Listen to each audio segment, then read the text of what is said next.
Pega a tua Bíblia, abre o livro de Ezequiel, vamos rapidão, que hoje é nosso culto de ceia. Ezequiel capítulo 3, obrigado, gente. Obrigado, Fernando, obrigado, pessoal que ajuda, que faz, trabalha, que se dedica, que seus ministérios, desenvolve o ministério que Deus entregou, que Deus deu, obrigado. Louvor, pessoal da dança, o diaconato, pessoal da comunicação, trabalha nos bastidores. O pessoal da comunicação é que nem ninja, irmão. É os irmãos ninja da igreja. Você quase não vê ele, só vê o resultado. O ninja é assim, ele não aparece, né, Luana? Não aparece. Quando vem o ninja, só aparece o resultado, não consegue ver. Mas Deus está fazendo coisas extraordinárias. Eu tenho certeza, e eu falo, irmão, sem medo de errar. Falei isso hoje de manhã e vou falar agora mais uma vez. Deus usa aqueles que se colocam disponíveis. Olha aqui para mim, deixa eu te falar isso aqui. Deus não usa desocupados. Deus não usa aqueles que estão desocupados. Deus usa os que estão disponíveis. E aliás, se você olhar na palavra de Deus, Deus nunca chamou alguém que estava fazendo nada. Deus nunca chamou alguém que estava desocupado. Deus só chamava aqueles que talvez ocupados estavam, mas que colocavam o coração em disponibilidade ao Senhor. E quando a gente coloca o nosso coração disponível a Deus, aí Ele faz tudo.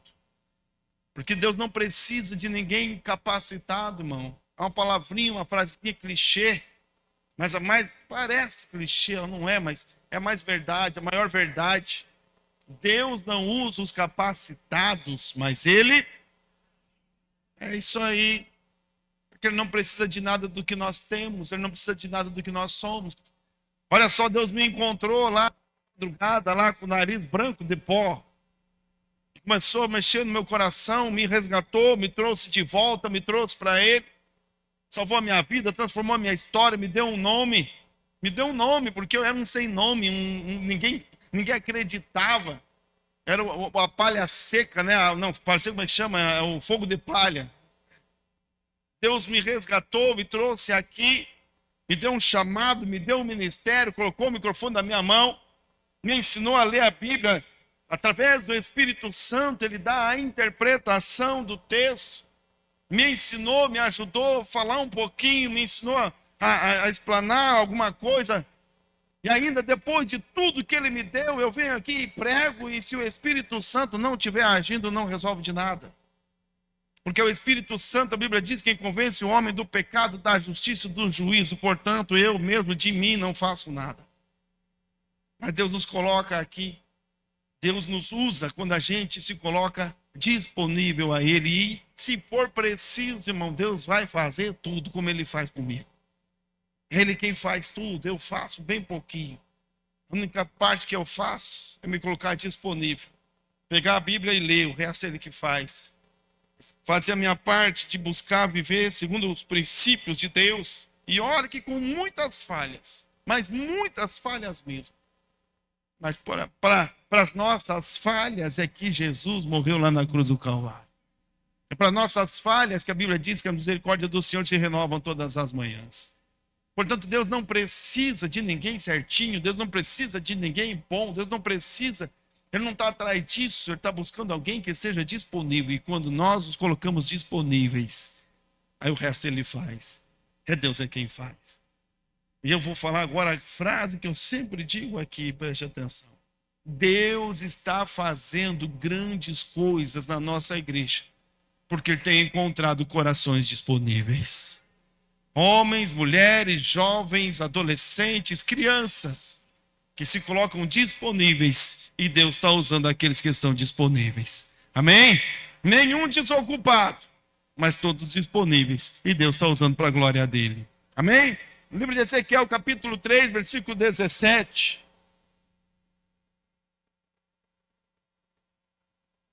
Deixa eu molhar a palavra aqui. Ezequiel 3,17 diz assim: Filho do homem, eu te dei por atalaia sobre a casa de Israel. E tu da minha boca ouvirás a palavra, e os avisarás da minha parte. Quando eu disser ao ímpio, certamente morrerás, não o avisando tu, não falando para avisar o ímpio acerca do seu caminho ímpio, para salvar a sua vida. Aquele ímpio morrerá na sua maldade, mas o seu sangue da tua mão o requererei. Mas se avisares o ímpio, e ele não se converter da sua impiedade, do seu caminho ímpio, ele morrerá na sua maldade, mas tu livraste a tua alma. Semelhantemente, quando o justo se desviar da sua justiça e fizer maldade, e eu puser diante dele um tropeço, ele morrerá. Porque, não o avisando tu, no seu pecado morrerá, e suas justiças que praticara não virão em memória, mas o seu sangue da tua mão o requererei. Mas, avisando tu o justo, para que o justo não peque, e ele não pecar, certamente viverá, porque foi avisado, e tu livraste a tua alma. Amém? Primeiro lá, versículo 17, filho do homem. Quem é o filho do homem? Amém. Quem é filho do homem aí? No original é filho de Adão. Adão é o homem. Quem é filho de Adão aí? Quem não é filho de Adão só pode ter vindo do macaco, então, porque não tem outro jeito. Só quem veio do macaco dele não é filho dele. Eu não vim do macaco. Eu sou filho de Adão. Quem é filho de Adão aí? Quero ver, levante a mão. Então é para mim e para você. Filho do homem, eu te dei por atalaia sobre a casa de Israel, sobre a minha casa, sobre a tua casa, sobre essa geração. Vamos orar a Deus, fala conosco. Pela tua palavra, fala no nosso coração agora mais uma vez. Como de manhã, Deus, nós já fomos exercitados pelo teu Espírito Santo. Nesta noite, mais uma vez, fala ao nosso coração, meu Deus, segundo o teu propósito, o teu querer, ministra sobre nós, Espírito Santo. No nome de Jesus que nós oramos ao Senhor. Amém. Amém? Se assente aí, fique tranquilo. Como é que está o ar aí? Está muito gelado? Tá bom? Como é que tá? Tá quente? Tá bom? Amém. Tá ótimo. Nós estamos vivendo os sonhos de Deus, né, irmão? Estamos vivendo as promessas de Deus. Viu como vale a pena permanecer, ficar firme? Filho do homem, eu te dei por atalaia. Deus está aqui dando um chamado para o profeta Ezequiel. Deus chama o profeta e coloca e diz a ele. Deus manifesta o propósito dele para o seu profeta. Um homem escolhido, um homem chamado, um homem com uma missão exclusiva. E Deus diz ao profeta o que ele quer de verdade. Deus diz ao profeta o que ele espera de verdade do seu profeta, do seu servo. O que ele espera que o profeta faça, qual é o propósito dele. Porque, irmão, olha aqui para mim, Deus não é um distribuidor de cargos. Deus não é um distribuidor de crachás. Para a gente ter um cargo, ter crachá, para a gente ter uma Bíblia levada debaixo do braço. Deus, quando nos chama, e Ele nos chamou, Ele chamou eu e você, e por isso que estamos aqui. Ele nos chama e Ele sempre nos estabelece o seu propósito. E Deus tinha um propósito para aquele tempo, para aquele momento, a casa de Israel. Então Deus chama o seu profeta e Ele diz, eu te chamei para ser um atalaia. Eu te chamei para estar à frente. O atalaia era um vigia que ficava em torres altas, responsável em avisar o povo, avisar o exército ou avisar as pessoas quando algum perigo chegasse. Estava sempre de vigia, sempre prestando atenção. Era a responsabilidade do atalaia manifestar-se quando algo não estava indo bem. Era a responsabilidade do atalaia acusar a presença do inimigo. Era a responsabilidade do atalaia acusar a presença de um perigo qualquer. E Deus chama o profeta e diz, e você é o atalaia da casa de Israel, porque eu vou falar para você, e quando eu falar contigo, você vai avisá-los, você vai levar a mensagem, você vai levar a palavra. E olha, irmão, se você olhar a vida dos profetas, eles não tinham vida fácil. Porque Deus trazia palavras duras através dos seus profetas. Deus trazia palavras difíceis de vida e também de morte através dos seus profetas, de maneira que os profetas eram temidos não por aquilo que eles eram, mas pela mensagem que eles carregavam. Quando as pessoas viam o profeta de Deus chegando na cidade, eles tremiam e diziam: agora lá vem o profeta. Agora, o que será que está chegando? Agora, o que é que Deus está planejando? Que palavra vem? E na maioria das vezes, quando o profeta vinha, era para acusar o perigo. Quando o profeta chegava, era para apontar a maldade. Quando o profeta chegava, era Deus mostrando o caminho errado, não para trazer morte, mas como nós vimos aqui, a expectativa era corrigir caminhos e trazer a vida. Corrigir caminhos e evitar que a morte prosperasse. Corrigir os caminhos e evitar que os inimigos prosperassem sobre o povo. Então Deus chama o profeta e diz: você é o atalaia. Mas ser atalaia exige uma grande responsabilidade.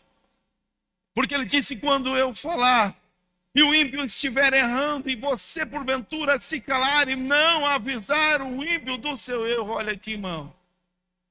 Disse o Fernando aqui agora há pouco. Nosso Deus é amor e nós cantamos: Ele me ama. E Deus ama e ama com profundidade. Deus ama e ama com amor extravagante.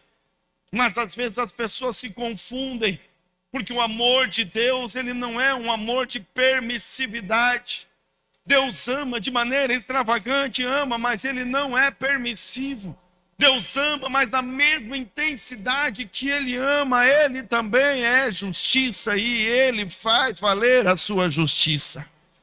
Então Deus ama, nos ama como somos, mas espera que a gente mude. Então ele levanta os seus atalaias, para que ele possa prevenir e guardar o povo, guardar a nossa vida, guardar a nossa casa. Deus avisa o profeta sobre sua responsabilidade, porque ele diz: se você se calar, se você não fizer a tua responsabilidade, se o ímpio estiver fazendo errado, se a pessoa perto de você estiver pecando, e você não revelar o caminho, se você não mostrar o erro, se você não se manifestar, este ímpio, ele vai morrer na sua maldade e será condenado. Mas eu disse: porém, o sangue dele eu cobrarei de você. Mas se você falar ao ímpio e ainda assim ele não se afastar da sua impiedade, da sua maldade, Deus diz, e ele continuar, ele vai morrer, ele vai ter a morte, porém você está livre, porque eu te dei uma responsabilidade, porque eu te dei algo a fazer. E olha aqui, irmão, preste bem atenção, porque o nosso Deus, irmão, Deus não está para brincadeira. Eu fico vendo as pessoas, às vezes elas têm um medo terrível do diabo, têm um medo terrível do inferno, têm um medo terrível dos demônios. As pessoas fogem, falam em demônio, elas, bate na madeira que 3 vezes, é que chama, né? Uma vez alguém falou assim: pastor, fica falando do diabo, fica chamando o diabo. Eu falei: meu irmão, o diabo não precisa chamar, ele vem, ele é ladrão, ele vem sem chamar mesmo. Não pense que você não vai chamar. O único que só entra se for convidado é o outro, é Deus. Eu disse: eu estou à porta e bato. Se você ouvir a minha voz, abrir a porta, eu entrarei. Deus não arromba, mas o ladrão, ele não fica esperando chamar. E as pessoas têm medo do diabo, e eu vejo as pessoas: não, porque o inferno é organizado, porque tem um anjo não sei da quanta, tem o diabo daquele jeito, um demonião, um maior, um menor, o de chifre, o de asa, o de tridente, e tem o demônio de dente grande, e a pessoa fica morrendo de medo do diabo. E tudo bem, se não tem Jesus, tem que ficar preocupado, porque você está na mira, nós estamos na mira. Mas eu fico impressionado que as pessoas morrem de medo do diabo, que não temem a Deus. Porque o diabo que as pessoas morrem de medo, a Bíblia diz que ele teme e treme diante do nosso Deus. Teme e treme. E a gente acha que Deus não está com seriedade. E acha que Deus não vai ser capaz de executar juízo. Acha que Deus não vai ser capaz de fazer valer a sua palavra, de fazer valer aquilo que Ele está dizendo? E ficamos brincando com Deus e brincando com as coisas de Deus, até que as coisas vêm e acontecem, e aí depois fica brincando com Deus, dizendo, Deus, porque o Senhor permitiu? Ele diz, mas se eu te falar e você se calar, vou cobrar de você. É isso que Deus estava falando para o profeta. Você é um atalaia, era o atalaia do seu tempo. O profeta era o atalaia da casa de Israel. Mas a Bíblia diz que Jesus veio, morreu na cruz. E depois Deus delegou esta tarefa à igreja do Senhor. Não há mais profeta como antigamente, porque agora Deus se revela diretamente aos seus filhos. Agora que o véu do templo se rasgou, nós temos livre acesso a Deus e Deus fala com cada um de nós. E por isso aquilo que Deus disse para o profeta Ezequiel está valendo agora em pleno vigor para mim e para você que dizemos que servimos ao Senhor e que somos servos de Deus, lavados e remidos pelo sangue do Cordeiro de Deus. Deus nos chama para sermos atalaias de Cristo também para o nosso tempo. Deus nos chama para sermos atalaias de Cristo também na nossa casa, no nosso trabalho, lá na nossa célula, para os nossos vizinhos, para os nossos amigos, para os nossos familiares. Filho do homem, eu te dei por atalaia para esses dias e para este tempo. É o chamado de Deus para a igreja do Senhor. É o chamado de Deus para aqueles que servem a Ele. É o chamado de Deus para os filhos de Adão. Então nós somos chamados por Deus hoje para sermos atalaias de Cristo para este tempo tenebroso. Um tempo difícil. Um tempo onde o homem ele está mais ousado em afastar-se de Deus. Um tempo em que pessoas, ideologias, filosofias concorrem livremente e abertamente contra a palavra de Deus. Um tempo em que as pessoas são amantes de si mesmas, como a Bíblia nos ensina que aconteceria. E a Bíblia nos diz que, tendo coceira nos ouvidos, procurariam doutores segundo a sua própria vontade. É um tempo em que a guerra pelo pensamento está muito grande. É um tempo em que a igreja está sendo posta à prova naquilo que Deus nos deu para fazer, que é o objetivo principal da igreja, que é pregar o evangelho, falar de Jesus, anunciar a salvação e a mudança de vida e restauração através de Jesus Cristo e o seu sacrifício lá na cruz do Calvário. Nós temos essa missão, Deus nos deu essa missão. Deus não nos chama para termos um cargo. Deus não nos chama para termos uma igreja, para pertencermos a uma igreja. Deus não nos chama para a gente ter uma Bíblia nova carregada debaixo do braço. Deus nos chama com propósito e com objetivo, porque Ele mesmo definiu esse propósito quando Ele disse, porque o Filho do Homem, Ele falava dele mesmo, veio para buscar e resgatar o que se havia perdido. É um objetivo, é o propósito dos céus. Então nós somos hoje os atalaias de Cristo. Você é o atalaia de Cristo lá na tua casa. Você é o atalaia de Cristo lá na tua família. Você é o atalaia chamado, convocado, colocado por Deus. Eu te dei por atalaia. Eu te dei por atalaia, por você que precisa cuidar, você quem precisa vigiar, você quem precisa falar, você quem precisa despertar. E eu quero falar hoje sobre algumas características dos atalaias de Cristo. Eu vou começar hoje aqui, domingo, irmão. Lá na célula você complementa. Cadê os líderes de célula? Quero ver, levanta a mão, quero ver. Isso. Quem é que vai levar o estudo essa semana lá? Está aqui? Quem é que vai? Levanta a mão, quero ver. Isso. Tem gente com canetinha na mão lá já. Isso aí, tá certo, é isso aí mesmo. Eu estou começando, vou ter que começar a anotar, porque eu também já não consigo, algumas coisas não consigo lembrar. Por isso que eu tenho um esboço aqui. Características de um bom atalaia de Cristo. Para que a gente possa pegar esse texto e aplicar na nossa vida e compreender que o primeiro deles, irmão, é muito básico. Você vai ver que tem coisa aqui que é bem básica. A primeira característica de um bom atalaia de Cristo é conhecimento bíblico. Olha aqui, irmão. Eu acabei de dizer, nós vivemos uma guerra pelo pensamento. Tem um atalaia que Deus levantou, o cara está moendo, Ele está causando ir no inferno, está causando nas redes sociais. Os caras vêm debater com ele, não aguenta a pressão. Um mestre da palavra de Deus aí, um cara, ele é cientista, o cara é de tudo. Não sei se você conhece, eu sempre esqueço o nome dele, confundo, Tassos Licurgo, acho que é Tassos Licurgo. Dá uma olhadinha na rede social para você ver. E muitos outros mais, homens de Deus que Deus tem levantado com conhecimento. Porque nós vivemos um tempo de batalha, no pensamento. Porque aquilo que domina a minha mente governa o meu corpo. E Deus tem levantado, por isso que o conhecimento bíblico, um atalaia bem equipado e treinado, porque o sucesso do atalaia dependia de seu treinamento apurado e equipamentos na sua buzina. O atalaia tinha que estar preparado, tinha que estar equipado. Ele não poderia ir lá de qualquer forma, sem ter conhecimento. Ele tinha que conhecer bem o seu povo, tinha que conhecer bem as pessoas do seu povo. Ele precisava conhecer as lideranças do seu povo, ele precisava conhecer os costumes do seu povo, mas os símbolos do seu povo, os sinais do seu povo. Mas ele também teria que ter um bom conhecimento dos inimigos, dos adversários e dos perigos, para que ele pudesse identificá-los. Para que ele pudesse identificar. Como pode o atalaia alertar sobre um perigo ou um inimigo se ele não consegue identificar? Não consegue identificá-los.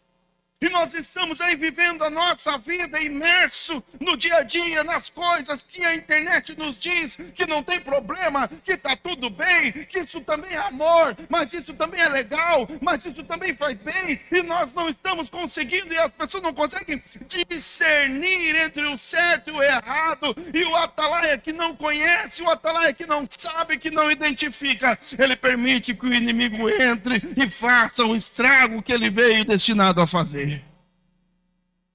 Conhecer a Bíblia, irmão. Conhecer a Bíblia, os valores de Deus, os princípios de Deus, a palavra de Deus. Para que eu possa estar pronto, preparado como atalaia de Deus dentro da minha casa. Para que eu possa enxergar e perceber quando o inimigo está chegando com uma ideia errada, está entrando.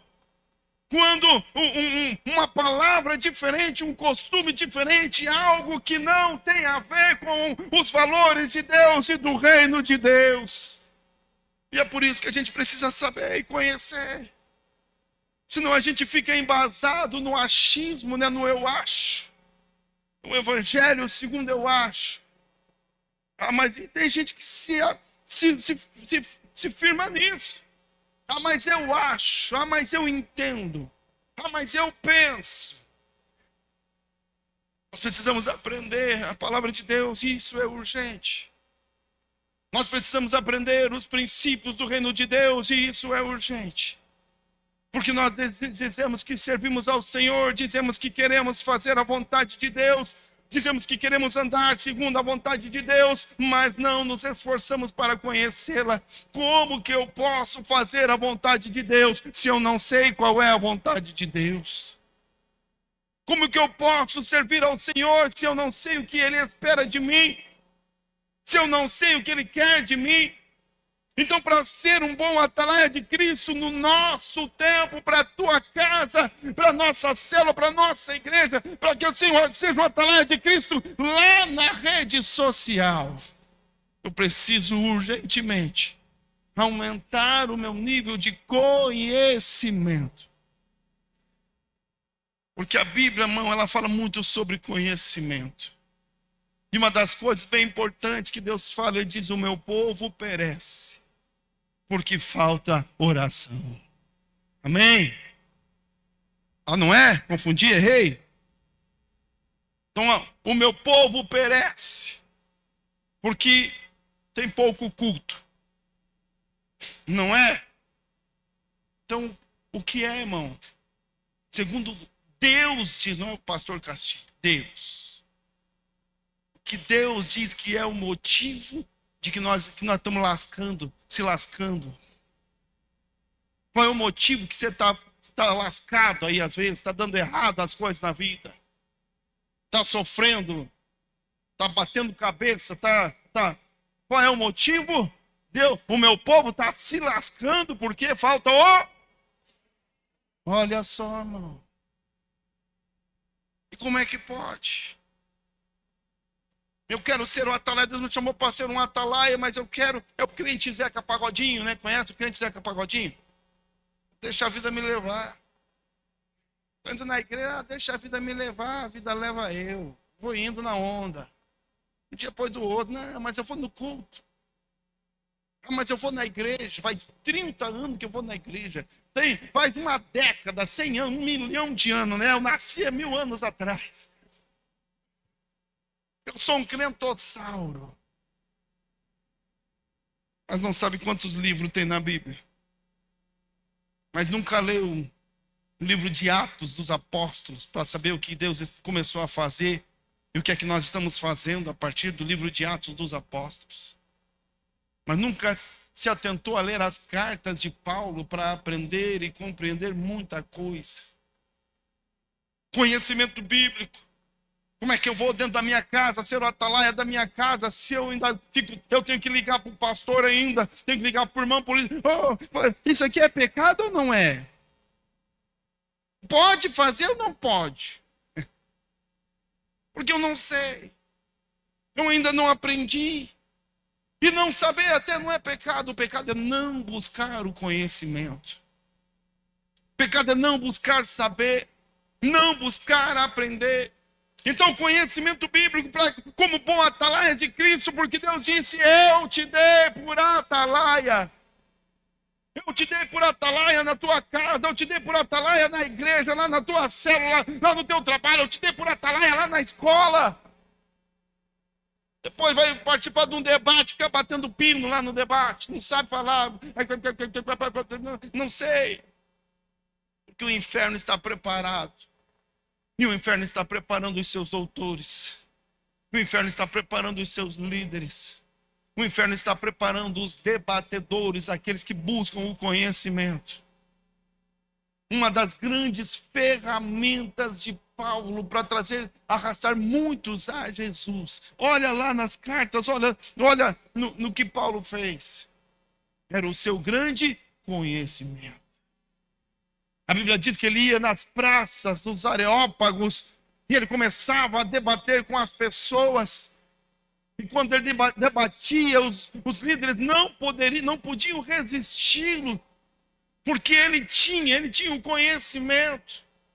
E por causa do conhecimento, Paulo foi um grande atalaia do seu tempo, pregando, falando, anunciando e trazendo multidões a Jesus, para mudar de vida, para mudar a sua história.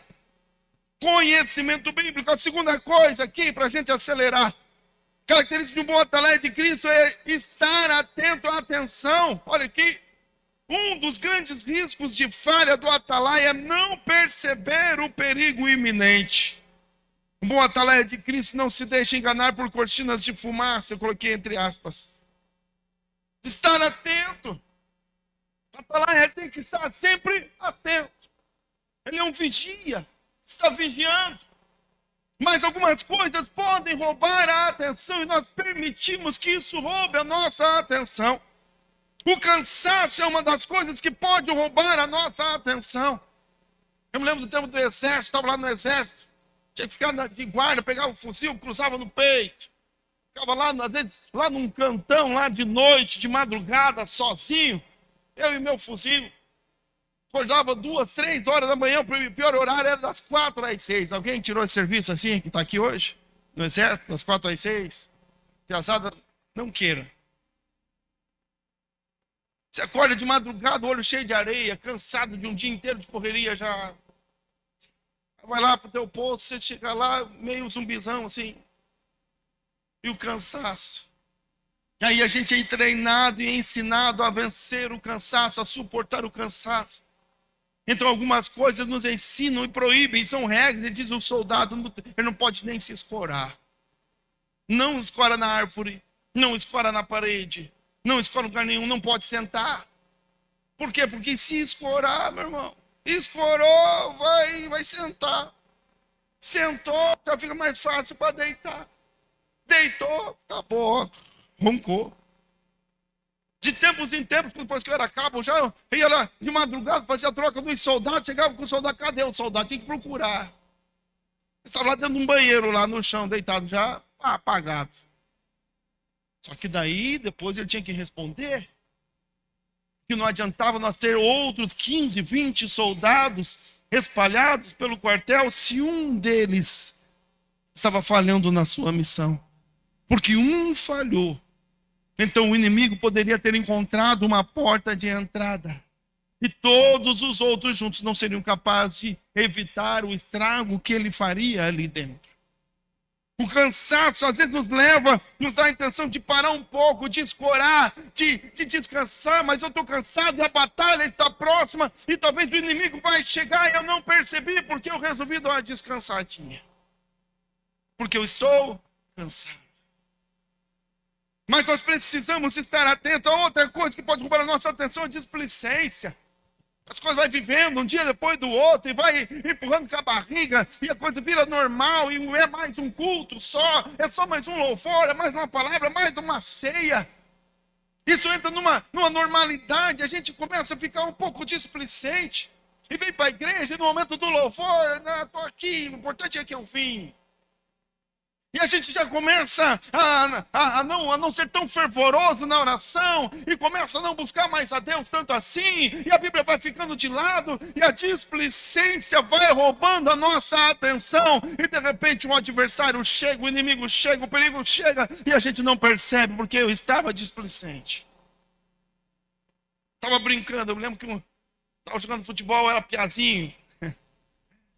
Os caras começaram a jogar bola, mas meu time estava melhor e eu era o goleiro, olha aqui. Cadê o goleiro? Cadê o Jonathan? Lá o goleiro. Eu era o goleiro, Jonathan. Por isso que não deu certo, eu virei atacante depois. No meio do jogo, os caras jogando lá, e eu vi um negocinho no chão e parei, fui ver um bichinho, e me abaixei e fiquei olhando o bichinho. Daqui a pouquinho só escutei barulho dentro da rede. Olhei o que era, o cara chutou de longe, viu a crocata lá, os caras queriam me pegar no meu time. Porque eu estava displicente, entretido. Não tive atenção. O atalaia precisa estar atento, a gente precisa estar atento. Displicente, com prazeres. Aqui, prazeres podem roubar a nossa atenção. E olha, eu não estou falando aqui de sexo, drogas e rock and roll, tá? Quando fala em prazer, a gente só pensa lá, né? É prazer. Não, mas eu sou crente. Agora estou livre dos prazeres do mundo. Glória a Deus, amém. Que bênção. Mas existem outros prazeres que roubam a nossa atenção. E tem um que eu gosto muito de falar aqui. Eu gosto muito dele. Quem sabe? É o sofá. Tem algo mais prazeroso? Tem coisa mais prazerosa. Mas e quem aqui também gosta de chegar em casa depois de tomar um banhão, botar uma roupa bem confortável e ir para o sofá? Quero ver, levanta a mão, quero ver se eu estou sozinho. Irmão. Vejo que sou profeta. O sofá. Porque o sofá é um prazer. O ócio é um prazer. Não fazer nada é um prazer. Lá no sofá eu vou ver o quê? O meu time de futebol. Vou ver a Netflix, a série da Netflix. Eu vou ver o dorama. Eu vou ver... Dorama não pode falar que já repita. Tem gente que já fica bravo. Não mexe no nosso santo dorama. Senhor. Não mexe. Mas são prazeres. Uma viagem é um prazer. Prazeres, coisas que... entretenimentos que concorrem com a minha vida com Deus. Já bem, não estou dizendo que é pecado assistir isso, tá bom? Pode ir para o sofá, é bom, eu também gosto. O problema é quando o sofá fica me entretendo e tira a minha atenção. E às vezes o sofá vira a prioridade. Os prazeres viram prioridade. Mas eu mereço. Mas eu preciso. Olha aqui, irmão. Olha aqui, vou falar uma coisa e preste bem atenção. Deus nos deu a família. Para a gente amar a família. Cuidar da família. Zelar pela família.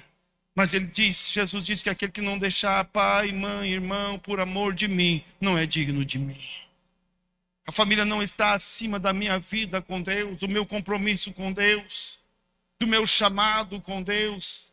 E eu estou falando isso porque tem muita gente usando a família como desculpa para se eximir da responsabilidade com Deus. Toma cuidado, Atalaia.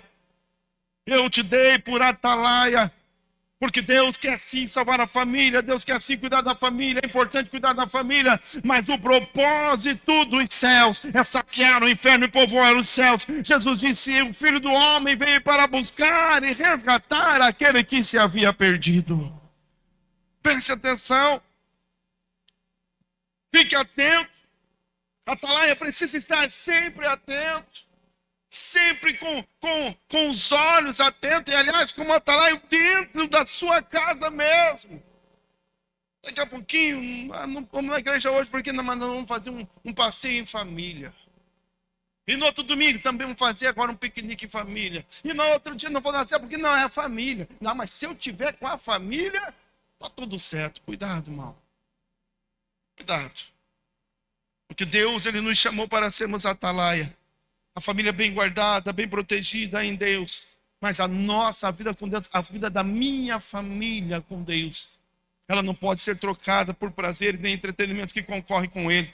A terceira qualidade de um Atalaia de Cristo é visão e audição apurada. Ó, a visão e a audição apurada são os maiores trunfos do Atalaia. Imagina, irmão. Pega um cara, coloca no ator, vai lá cuidar, fica lá de Atalaias. Quem que é aquele lá? É o ceguinho. Mas o cara é cego, é. Mas pelo menos vai ouvir, não, mas é surdo também. Quem colocaria? Seria loucura. É loucura fazer um negócio, você colocar alguém cego e surdo. Imagina, irmão, como Atalaia. Mas eu quero dizer para você que a cegueira e a surdez espiritual são a maior causa de destruição nas famílias na nossa atualidade. Atalaia cego e surdo.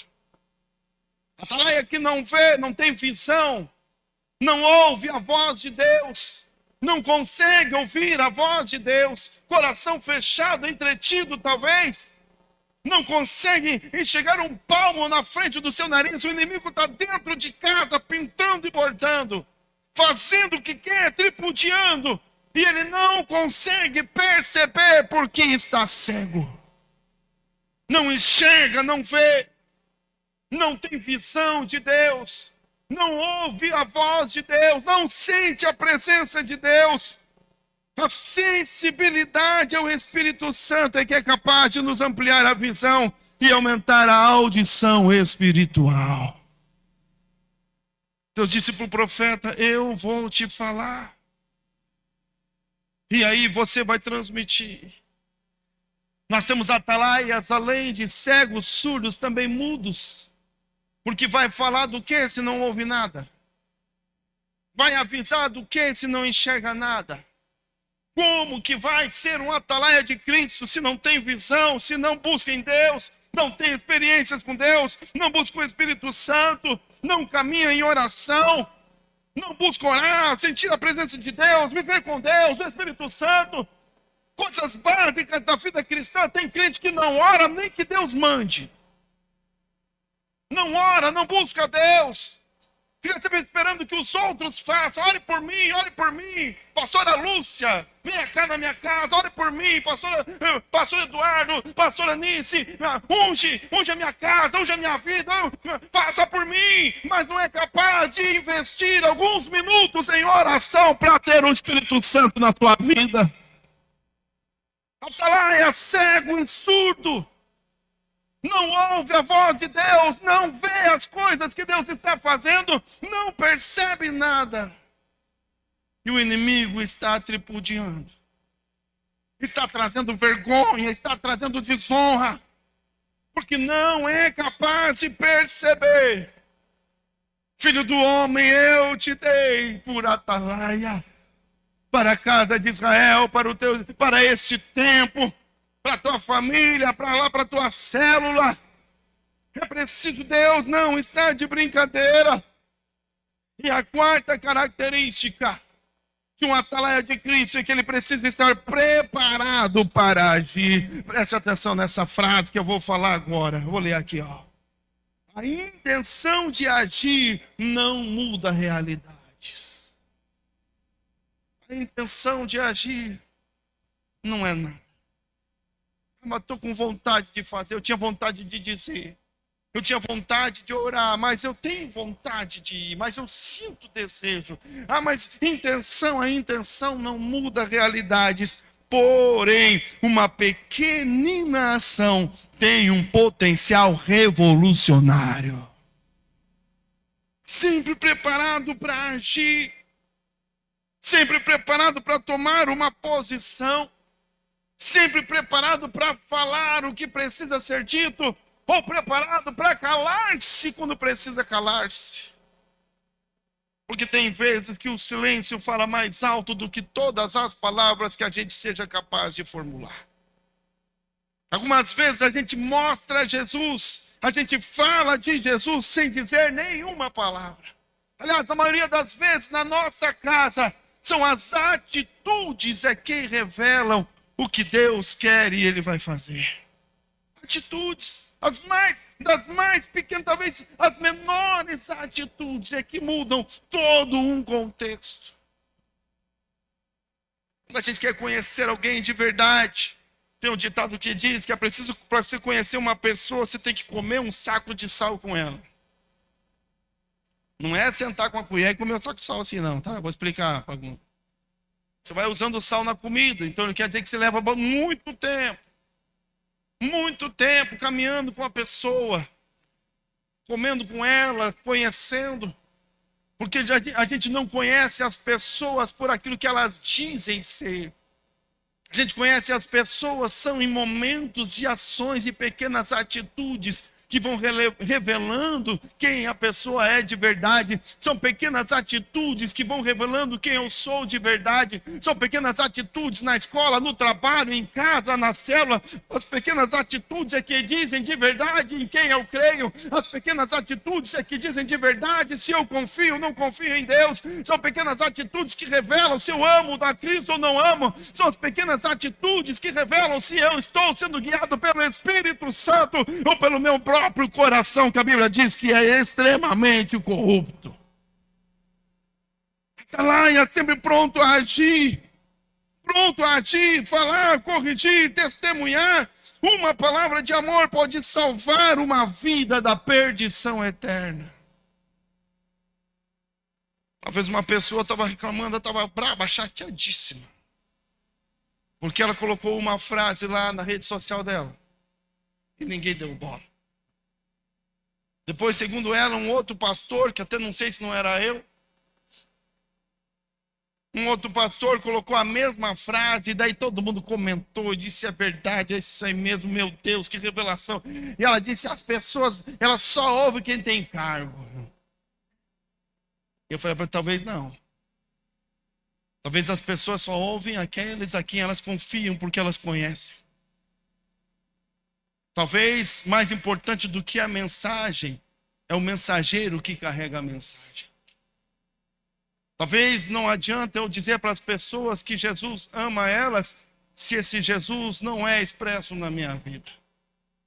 Talvez as pessoas não estejam tão, não fiquem tão à vontade, ou não sejam tão interessadas em me ouvir, enquanto elas não tiverem certeza que de fato eu tenho amor por elas e que estou preocupado com a vida delas. Talvez as ações da minha casa, as minhas ações, elas concorram com as minhas palavras. Talvez as minhas atitudes concorrem com aquilo que eu prego, e as atitudes, elas são muito mais poderosas do que as palavras. Filho do homem, eu te coloquei por atalaia. Atalaia é aquele homem, mulher posicionado,